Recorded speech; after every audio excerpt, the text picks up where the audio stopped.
Pada zaman revolusi dulu, di sebuah perkampungan di Minangkabau, terdapat sebuah surau Thariqah. Surau Thariqah itu sudah berusia ratusan tahun. Saat itu, surau Thariqah itu dikelola oleh seorang khalifah generasi kelima. Generasi pertama yang mendirikan surau Thariqah itu bernama Guru Tuo, seorang Syekh Mursyid Thariqah Naqsabandi yang pada waktu itu mempunyai murid yang banyak sekali. Namun, seiring berjalannya waktu, pengamal Thariqah Naqsabandi itu mulai menyusut dan berkurang. Sehingga ketika khalifah itu mengelola surau Thariqah tersebut, muridnya tinggal 5 orang saja. Kisah-kisah sufi bermula di surau Thariqah ini.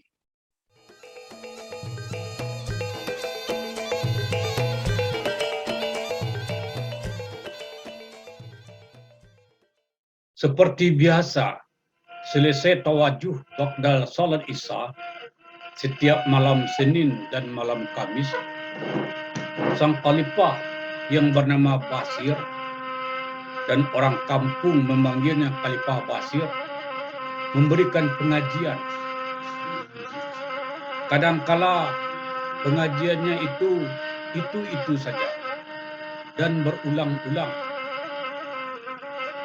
Sang murid dengan tekun dan sungguh-sungguh menyimak pengajian itu dengan penuh takzim.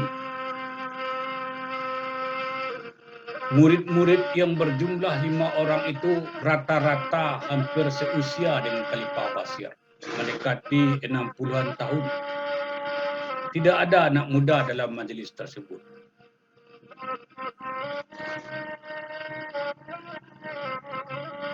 Dahulu kala, ujar Khalifah Basir dengan suara berat dan rendah memulai pengajiannya,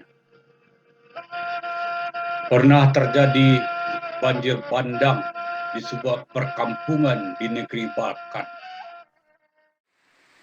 Di kampung itu tinggal seorang sufi yang sudah lanjut usia. Ketika banjir itu terjadi, sang sufi itu tidak mau menyelamatkan dirinya. Sementara orang lain sibuk mengungsi ke tempat ketinggian, sang sufi itu tetap berdiam di rumah. Orang-orang mengajaknya keluar dari rumah itu. Dia keluar, tetapi hanya sampai beranda saja. Ketika air mulai naik setinggi lutut orang dewasa, dia tetap tidak beranjak dari tempatnya. Perkampungan itu sudah dipenuhi oleh air dan banyak yang hanyut dibawa oleh arus air. Pada saat itu, lewat sebuah sampan membawa orang-orang dan mendekati sang sufi. Orang-orang di atas sampan itu mengajaknya untuk naik ke atas sampan. Tetapi dia menolak. Dia berkata, Allah yang akan menolong saya, bukan kalian.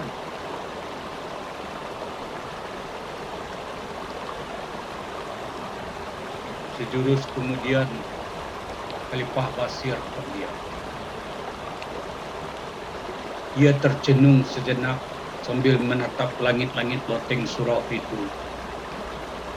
Suasana dalam ruangan surau itu hening dan sunyi.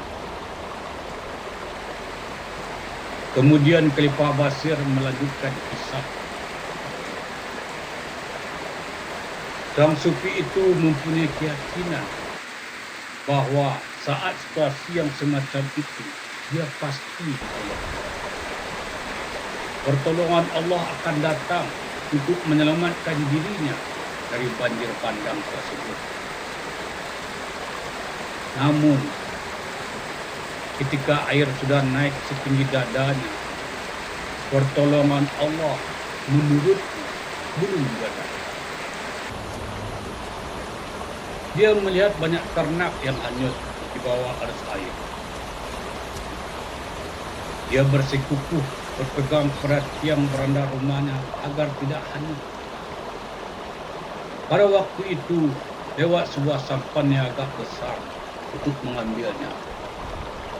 Orang-orang kembali mengajaknya untuk naik sampan itu. Tetapi dia tetap menolak. Dia berkata, "Itu banyak ternak yang hanyut. Selamatkan saja ternak itu. Biarlah Allah yang menolong."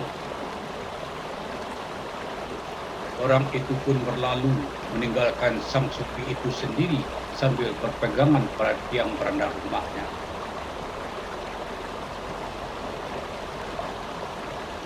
Seorang murid bertanya, "Guru, mengapa tidak datang pertolongan Allah menyelamatkan sufi itu?" "Dia tidak berakal," jawab Khalifah Basir. "Maksudnya, Guru?" tanya murid yang lain.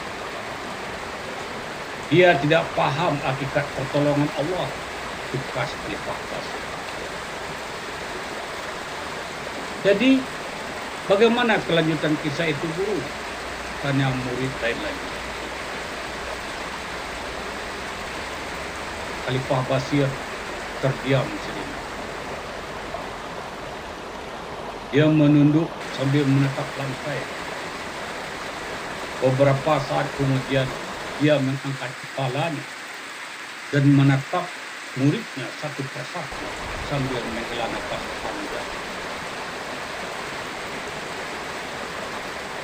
Air semakin naik hingga sampai batas hidung sufi itu, ujar Khalifah Basir dan melanjutkan kisah.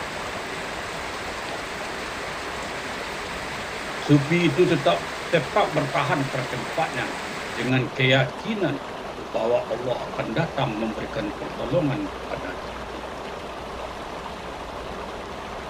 Beberapa saat kemudian datang beberapa sampan melewatinya dan orang-orang di atas sampan itu berteriak-teriak menyuruhnya untuk menyelamatkan diri. Sebuah sampan mendekatinya dan orang-orang mengajaknya naik. Dan bahkan ada seorang yang mencoba meraih tangan sufi itu untuk menariknya naik ke atas sampan itu. Tetapi sufi itu tetap bersikukuh dan bahkan memegang erat yang berada rumahnya agar tangannya tidak dapat dijangkau oleh orang tersebut. Air semakin naik hingga melewati atas kepala sufi itu dan akhirnya dia tidak bisa bernafas. Dadanya sesak. Sufi itu tidak bisa menyelamatkan diri. Akhirnya dia meninggal, terbawa arus air yang semakin deras.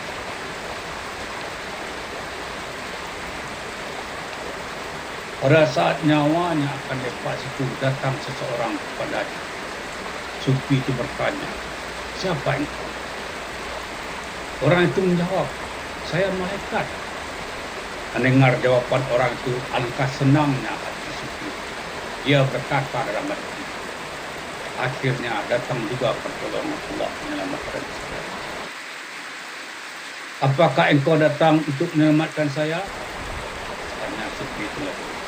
"Tidak," jawab malaikat itu.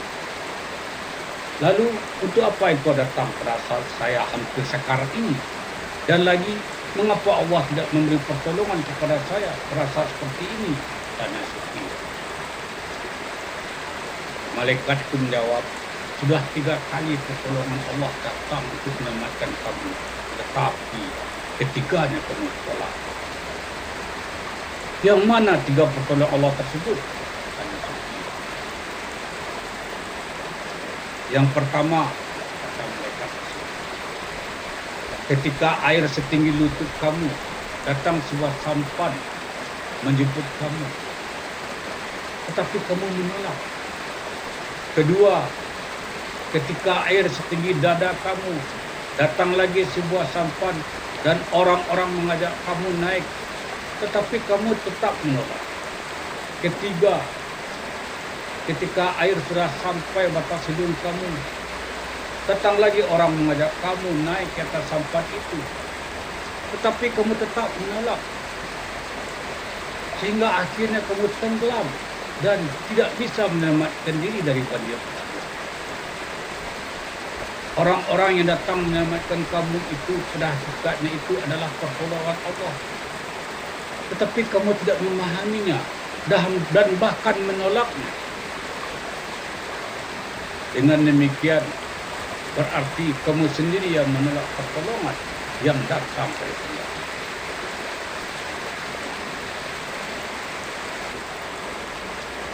Sampai di sini Khalifah Basir yang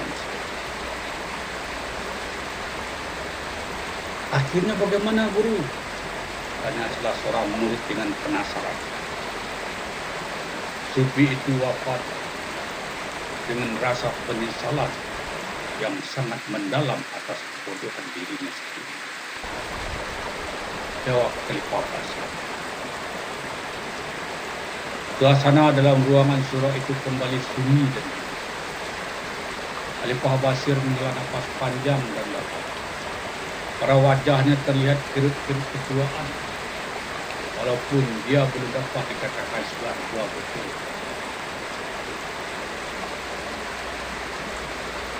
Oleh karena itu, ujar Khalifah Basir melanjutkan cerita, akal dan hati harus digunakan untuk memahami isyarat-isyarat pertolongan Allah.